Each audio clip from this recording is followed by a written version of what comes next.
Good afternoon, everyone. This is Marduk the Gamer, and you're watching Space Engineers Road to 10,000 Hours, Episode 16. And my oh my, it's a balmy 70 degrees here at 3:30 a.m. in in the Midwest. But you gotta do what you gotta do, baby. This is episode 16, and it should have been out Thursday. But as you might notice, today is Friday because trying to get back on a schedule after getting off a schedule is always hard. Always takes a little bit longer than you want it to. But if at first you don't succeed, you don't give up. You just keep on going. Keep on trying. All right. So, building this sucker and adding an entire new section to the end of the mobile refinery, I'm pretty low on iron. So I'm going to go ahead and take this experimental vehicle out to a boulder and start doing some mining. And I know what you're thinking. Didn't this thing crash almost every time you drove it? Yes. Yes, it did. That is a very good point. You were very wise to point that out to me. But, past me is gonna have to, well, he's gotta learn his lessons the hard way. And we all get to laugh at him while he learns. Take that as a bit of foreshadowing.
And there I was, upside down, looking at the havoc I had wrought and thinking, I could fix this real easily, right? Right? Right? Well, I tried. Because I thought, what happens if I just take 4 gyroscopes? Or just even 2 gyroscopes and, put them on at max power?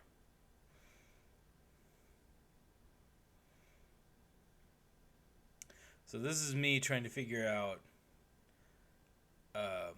because of these gyroscopes, there's 4 of them and they're in parallel.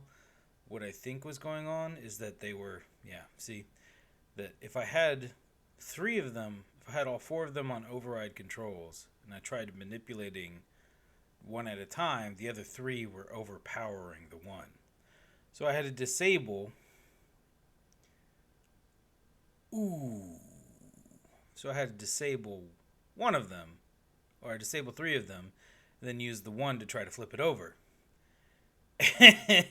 Except I failed catastrophically. So, yeah. New plan. New plan. I think I'm gonna have to go back to base and, bring out some engineering help instead of just trying to do this on site. All right, back at the base camp over at the trade station. I pick up some pistons. So yeah, I did really just try to connect the connection onto itself and mess it up. It's okay though. What I did is pick up some pistons so that I can try to flip this thing over, and then I'm bringing over the Thunder with its cargo because I don't want to lose the iron, because it's actually a fairly decent amount of iron at this point in the Let's Play. So I'm going to go ahead and drive out there and then begin repairs.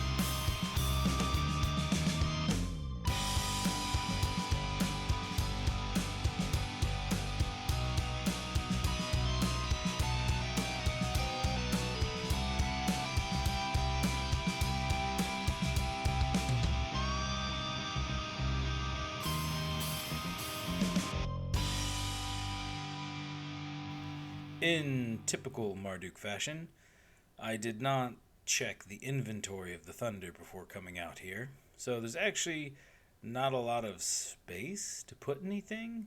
So I'm going to have to actually get this thing off its back, its head. I'm going to have to flip it before I can actually do anything useful.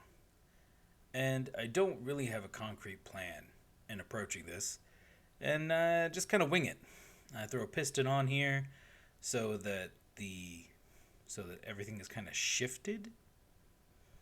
Yeah. Not that, because I'm hoping maybe when I get in there and futz with the gyroscope, it's just gonna, flip a little bit and be done. But I don't actually know off the top of my head what yaw, pitch, and roll are. Like, I can go look it up and I know how to do it from there, but nailed the landing. I just kind of ran with it until I actually managed to land on the wheels. One problem: I'm in a passenger seat. There's no brake. So I'm trying to figure out how to brake this thing. And then I remember, hey, numbskull, you have a remote control on this vehicle. See, this is why it's important to have a remote control on all of your vehicles. Because it doesn't matter that, 99% of the time you're not going to use it. But what if you manage to crash and all you have is a passenger seat and now you're screwed?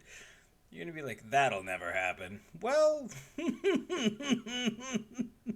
happened to me pretty quick.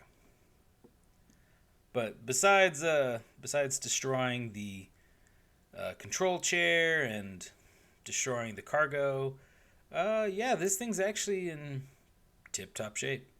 So if I throw a cargo back on it, as well as a remote control seat, uh, it should be pretty easy to just take this thing home and turn in all that iron. Alright, flying back in with a few more parts. So, yeah, I put the control chair on it. I think I had brought those pieces with me when I had. No, I think I had the pieces left over from the piston. Yeah, something like that. So I go ahead and toss in the iron into the cargo. The nice thing about the mediums is that they can hold quite a bit of material. But eventually I'm going to run out of space because originally I had all this iron in two medium cargo containers. But when I run out, I just go ahead and stick them in the chairs. You know, the passenger seat and the control seat, they have about a thousand liters each, which between the two of them is just enough for me to fill those up and then pick up the last of the iron. And now it's time to drive back to base. Cross your fingers and your toes and probably your ears too, because might need that.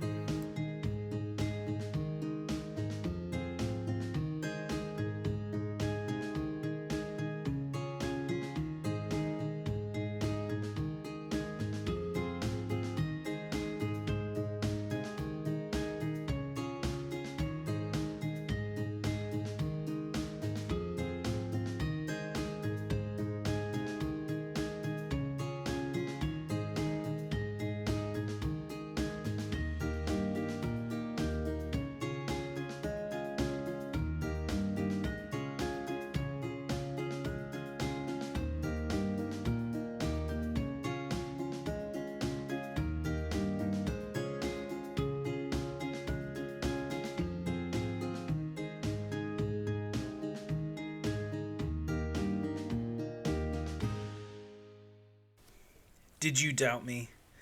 Did you doubt that I would be able to make it just a little short journey without crashing? Well, if you did, that was that was probably a good idea. That was probably a good guess because thankfully I managed to make it. I was already pretty close, but I was never really that far, and I still managed to crash anyways. And my diagnosis at my past version of myself, his diagnosis was that I don't have a roll cage. And it's not that the roll cage will necessarily protect the components, but the roll cage is just more blocks of steel. It's more weight that can keep the vehicle steady, as well as if I try to use the gyroscopes. And what I think when I crashed, what happened was that I was trying to turn and use the gyroscopes at the same time, and that just threw the whole thing out of whack because this thing I have it set pretty good for speed. I think it can do 40 to 45 meters per second, which is not bad for a car, essentially. And that just threw it for a loop. So I'm gonna go ahead and refine all that iron ore into steel plates, and then put a actual cage on this thing, as well as tidy up some of the underground and maybe throw in a few more batteries because I don't have artificial mass blocks, but I can just throw batteries, and the batteries are kind of heavy because of all the power cells. So that's an option as well. And while this is going on, I'm going to talk about where things are going with the series. So a couple of episodes ago, I was talking about how I wanted to do this sort of cross-country travel with a rover. Because when I originally came to this lake, I did it using the pod, and I had atmospheric thrusters, and it was a short, but I thought it was kind of an exciting little adventure. But for the actual going to a distant trade station, and I'm hoping the third trade station on this planet, I can actually buy a either a large probably buy a large block atmospheric little ship, or I might even get something with some ion components, because that would be pretty cool. So I can go ahead and buy that. Now, the reason why I want to drive a car out there is because I think it would be cool having to do this like long trip, but also try to be careful, going through the ravines, and maybe having to go into a mesa or two, because I haven't mapped out this entire planet. It's supposed to be Earth, but let's say this is a multiverse Earth. This is the multiverse Earth that was destroyed by all of the cybernetic wolves. They ate all of the people and all of the good things. Uh, Something like that. But yeah, so I don't know. I don't have like a planetary map. That would be something. That would be like a really cool mod. I don't know if it exists. Maybe I should look.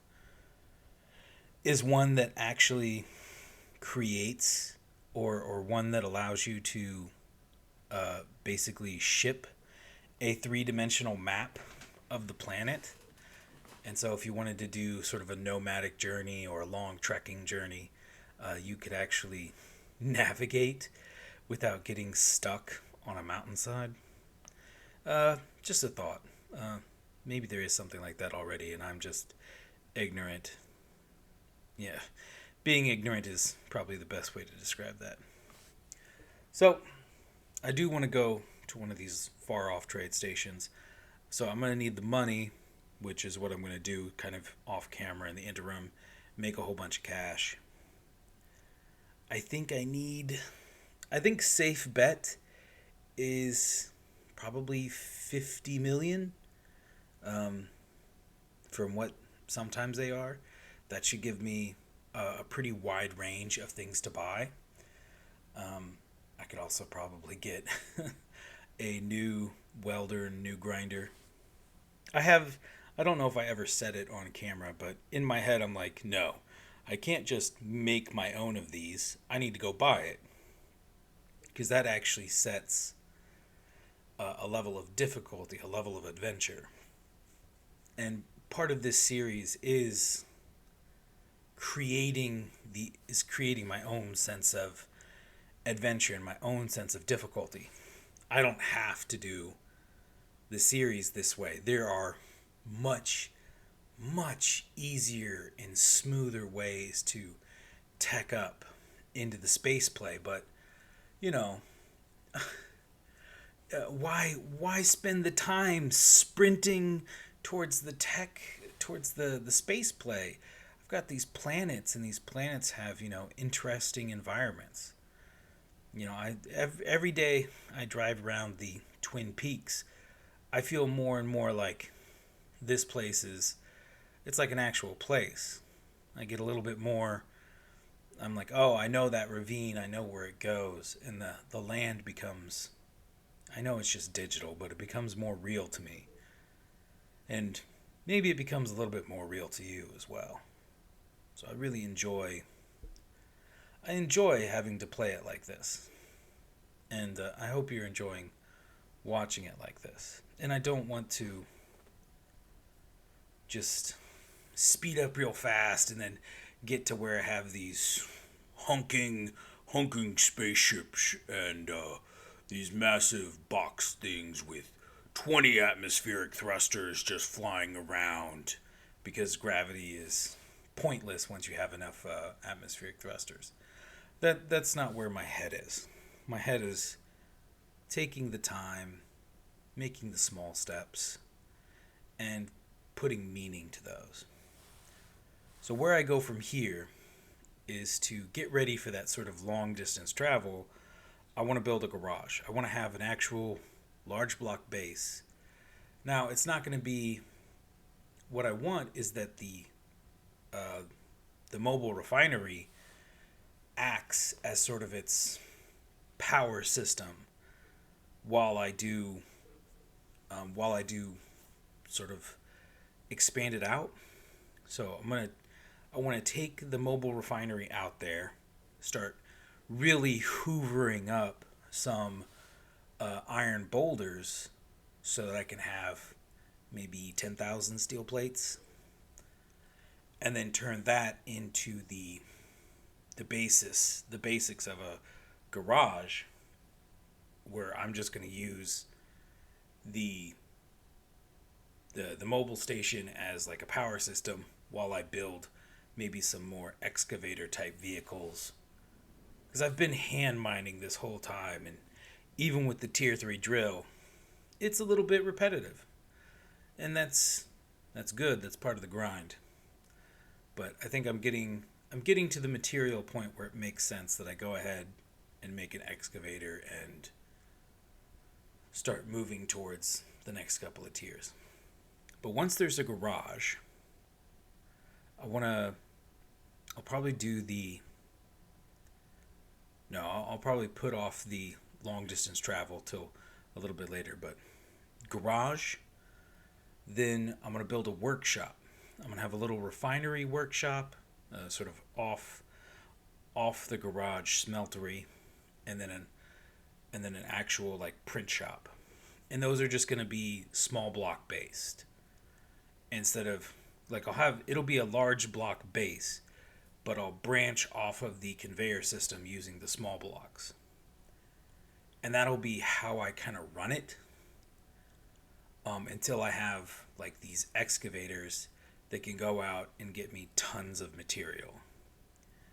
And once I start moving towards that, okay, now I'm bringing in 20, 50, 100 megagrams of iron or whatever the ore is. At that point, I think it'll be important to actually start moving towards, okay, I'm going to have an actual smeltery building. I'm going to have a print building. But as I was sort of workshopping some of my ideas, I realized that, I'm going to give myself sort of a technological handicap. And the handicap I came up with is that the tier 2 print shop, the large assemblers, is that the large assemblers should only work in space. So what that means is that if I have the large assemblers only work in space, I'm going to have to either buy or I'm going to have any sort of components or objects from there. I'm going to have to buy from the trade stations, or I'm going to have to actually go into space and do all that. So in order to get to that sort of being able to make the superconductors and oh man, I just had a total brain fart. Getting to make the superconductors and getting to make the reactor components, I'm going to have that be sort of like the space age. And this is kind of the car age, as it were. And so I'm going to set that as sort of like a technological boundary for this Let's Play. At least this part of it. 10,000 hours. At some point, I'm going to go to a new map, and rules will change then, whatever that is, whenever that happens. So having this idea of like the large assemblers being my kind of tier 2 and being only space based, it's going to force me into having to have like a launch system to where I can actually send up refined materials to a space station in order to get things refined, or in order to get components built. And then that's also going to need a delivery system to come back down here and fuel all of my fuel my factory down here. Because I'm thinking I'll have a smelt shop. I'll have a smeltery. I'll have a print factory. And then I'll have like an actual assembling factory where I make cargo pods, boosters, stuff like that. Think, you know, think Boca Chica. They've got an actual like launch facility down there, and then down the road they actually have where they're building the spaceships. So that's kind of where my head is, and in the direction I want to go. Of course, they don't need to. They don't have to have their smelteries and assemblers on site. Me, I'm going to do that because that's how it works. And where I want to set up the garage that's going to be the foundation for all this, I think I'm going to put it in that it might be a little, it's been a couple of episodes so you may not remember. There's actually like a second lake not too far away from here that is just full of material deposits. So I think I'm going to set up right on the edge of that. And that's where I'll put the garage and then the workshops, and then from there start branching out to bigger and better buildings. And I'm coming up with like ideas of the limitations of these buildings so that I can actually be like, okay, I'm going to have a small depot or a big depot or a small smeltery or a large smeltery. The reason why I want to go to these lengths is to give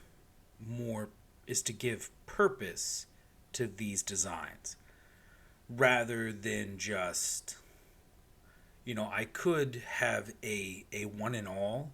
I could just have like this spaghetti organic metal blob where I just put everything everywhere and it's all in one thing. But that is not, it's neither meaningful nor aesthetically pleasing. And I'm trying to figure out how to describe this, but there's sort of an aesthetic to giving your designs limited purpose. Like there is, like, versatility is cool. I mean, it's really cool when you have like a VTOL or that's a vertical takeoff and landing, or what is it called? I forget what the acronym is, but it's an SSTO, single stage to orbit. Like, if you can do that, it's really freaking cool. But it's also nice to just be like, oh, this is a booster that is going to propel a cargo. And that's all it does. And it can be cool doing that one thing really, really, really well. And that's something I want to also have in even just my buildings. Is like, okay, this thing does one job. And it does that one job really well. It doesn't do 20 jobs. It doesn't do 500 jobs. It doesn't do everything. Like, I don't want every building or every ship or every project to be like the Swiss Army knife of space engineering. And that's something that I think, depending on either who you're watching or something even you just do kind of naturally, because you're like, oh man, I need more processing. So I just tack on more refineries. Oh man, I'm not getting my components fast enough. Okay, well, I'll just throw on more assemblers. And it's like, no, take your time with it. That's the beauty of sand blocks, is just you get to make up your own fun and have your own time with it. And that's something that I want to overlap, stylize this series. And that's what I'm going for. And that may not be what you're looking for. And if it's not, well, I'm sorry. If it is, well, stick around. We're going to keep doing a whole bunch of things. And we're going to try to really, really make that stick. Because I think, I want to get that sort of mindset. And then when I go what is it? Intrasolar, interplanetary. Because inter means between, and intra, God, how to define these things. Interplanetary is between the two planets, so A to B. But intra, I think, means just like around your own planet or around your own star system. I should probably look that up before making a big thing about it. I'll try to remember to do that for next episode so I can make fun of past editor self me. Like, oh, this guy, he wants to, make stories and stuff, and he considers himself pretty good with words, and, he sounds like an absolute ridiculous person whenever he opens a mic. But, you gotta, if you want to be better at speaking, you gotta speak. You want to be better at arguing, you gotta argue. You want to be better at lifting weights, you gotta lift weights. You have to do the thing to get better at it. And, you reach, and then you have to, then there's the super maturity level where you recognize when you've plateaued, which is always an ego check moment. You're just like, oh, I have actually hit as far as I really can go in a given thing on my own merits, my own senses, my own ability to understand. And then you have to go to other people and be like, all right, I thought I was hot shit, but apparently I'm not. So could you help me out? Could you tell me where I'm being an idiot? Or could you just give me a new plan? But yeah, that's always a rough moment. I've had a few of those in the life. And knowing me, I'm going to have a lot more of them before this ride is over. But hopefully, that's not going to be for another 30, 40, 50 years. Yeah. Yeah, that'd be nice. Another 40 years would be good. Another 40 years would be good. All right. Well, from hopeful to morbid, back to hopeful. That's pretty much what I got for you guys today. Today is Friday, so we're going into the weekend. I don't post on the weekends. I'm going to keep that pretty much true for as long as I possibly can. And Monday, going to have an episode. And it's going to be episode 17. I'm going to start on this 10,000 steel plate project. And during the interim, I didn't record it, but I run a crap ton of mining missions and start really selling ore to the trade station, to the point that I just have the Thunder sitting there holding all of the excess ore while I go ahead and go run missions everywhere else. All right. Obligatory YouTube stuff. Like, share, subscribe. Thank you for sticking around to the end of the episode. Not everybody does. It's very nice. I really appreciate it. And I'll see you again soon. Take care. Cheers.